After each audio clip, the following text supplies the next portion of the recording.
Yun, kahit araw-arawin mo man siya at wala ka pa sa Pilipinas, Mikael, hay, wala sa isang cellphone, kaya ko tong gawin.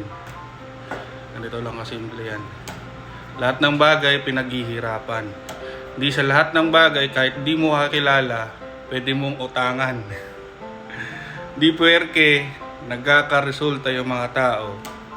Subukan mong i-grind ng i-grind kung ano mga na-deliver sa'yo, na-provide sa'yo. Gamitin mo. I-workout mo.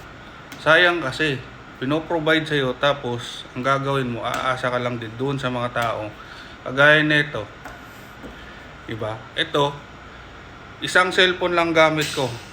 Kahit wala ako sa Pilipinas, kita mo. Ganyan lang po talaga pag pinagsisikapan natin. Di kailangan sa lahat ng bagay iasa natin sa iba. Okay? Ingat.